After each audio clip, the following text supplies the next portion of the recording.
টি-20 world cup 2026 থেকে Australia কিন্তু বিদায়ের পথে। তো কেন বললাম? কারণ গতকাল অস্ট্রেলিয়া ভার্সেস শ্রীলঙ্কার মধ্যে যে ম্যাচটি অনুষ্ঠিত হয়, মূলত সেই ম্যাচটি কিন্তু অস্ট্রেলিয়ার ভাগ্য নির্ধারণ ম্যাচ ছিল। তো যে ম্যাচে অস্ট্রেলিয়া প্রথমে ব্যাট করতে নেমে তারা 181 রান তোলে নির্ধারিত 20 ওভারে। তো তাদের 10 উইকেট কিন্তু চলে যায়। তো সেই ক্ষেত্রে তাদের ক্যাপ্টেন মিশেল মার্শ তিনি কিন্তু বিশ্বকাপের প্রথম দিকের ম্যাচগুলো কিন্তু খেলতে পারেননি এ চোটের জন্য। তো কালকের ম্যাচে তিনি এসেই কিন্তু একটি ভালো ইনিংস খেলেন, কারণ তিনি 54 রানের একটি দুর্দান্ত ইনিংস খেলেন। সেই সাথে অন্য ওপেনার ট্রাভিস হেড তিনিও কিন্তু কালকে একটি ঝোড়ো 50 করেন। তো তিনি 29 বলে 56 করেন এবং জশ ইংলিশ তিনি 27 করেন এবং ম্যাক্সওয়েল তিনি 22 করেন। মূলত এই কয়জনের উপর ভর করে কিন্তু অস্ট্রেলিয়া 181 রান তোলে। তো এদিকে শ্রীলঙ্কান বোলাররা কিন্তু খুবই ভালো বল করেছে, বিশেষ করে দূষণ হেমন্তা তিনি 3 উইকেট নেন এবং দুষ্মন্ত চাইনারা তিনি 2টো উইকেট নেন এবং একটি করে উইকেট নেন মহেশ থিকসানা এবং কামিন্দো মেন্ডিস। আর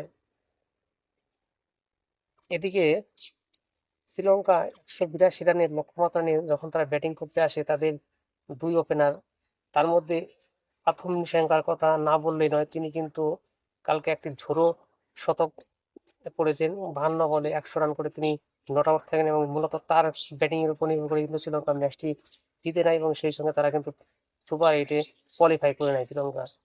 তো কুশল মেন্ডিস তিনিও কিন্তু একটি দুর্দান্ত ভূমিকা রাখেন, তিনি 51 রান করেন এবং শেষ দিকে পবন রথনায়কে তিনি কিন্তু ঝোড়ো ইনিংস খেলেন, 15 বলে 28 রান করেন এবং নট আউট থাকেন। তো শেষমেশ শ্রীলঙ্কা 20 রানে জিতে তারা কিন্তু সুপার 8-এ কোয়ালিফাই করে নেয় এবং অস্ট্রেলিয়া তারা কিন্তু বিদায়ের পথে। তো কেন?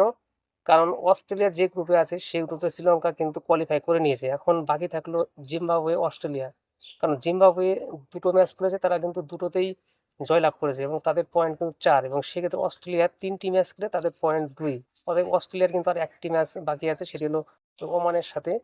সেই ম্যাচটি কিন্তু অস্ট্রেলিয়ার ভাগ্য নির্ধারণ হয়ে যাবে। কারণ তারা যদি ম্যাচটি যদি জিতেও যায়, তবুও কিন্তু জিম্বাবুয়ের দিকে কিন্তু তাকিয়ে থাকতে হবে অস্ট্রেলিয়াকে, কারণ যেহেতু জিম্বাবুয়ে দুটো খেলে 4 পয়েন্ট আর অস্ট্রেলিয়ার 3টি খেলে 2 পয়েন্ট। তো সেক্ষেত্রে এক কথা বলা যায় যে অস্ট্রেলিয়ার এই বিশ্বকাপটা কিন্তু অ্যাকচুয়ালি কিন্তু শুধু সময়ের অপেক্ষা তাদের বিদায় ঘোষণা। অন্যদিকে কালকে আরো দুটো ম্যাচ অনুষ্ঠিত হয়েছে, সেই দুটো ম্যাচও কিন্তু গুরুত্বপূর্ণ ছিল, বিশেষ করে ইংল্যান্ডের কাছে। কারণ ইংল্যান্ড আগে নেপালের সাথে কিন্তু তারা একটি ম্যাচ জিতেছে, সেটা কিন্তু খুবই হাড্ডাহাড্ডি লড়াই হয়েছে, কারণ মাত্র 4 রানে ইংল্যান্ড কিন্তু ম্যাচটি জিতে।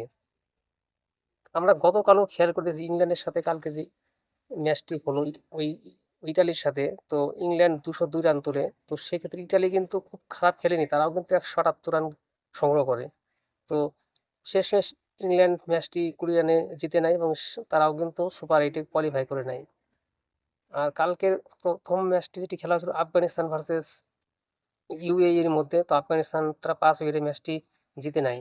তো আজকে বিশ্বকাপের 3টি ম্যাচ অনুষ্ঠিত হচ্ছে। তো প্রথম ম্যাচটি খেলা হচ্ছে কানাডা ভার্সেস নিউজিল্যান্ডের মধ্যে। তো কানাডা প্রথমে ব্যাট করতে নেমে তারা 173 রান তোলে। এদিকে নিউজিল্যান্ড আপাতত ব্যাটিং করছে। তো ম্যাচের রেজাল্ট আসতে এখন অনেকটাই বাকি এবং দিনের দ্বিতীয় খেলা অনুষ্ঠিত হবে আয়ারল্যান্ড ভার্সেস জিম্বাবুয়ের মধ্যে এবং তৃতীয় খেলাটি হবে স্কটল্যান্ড ভার্সেস নেপালের মধ্যে। তো এই ছিল আপডেট। ধন্যবাদ।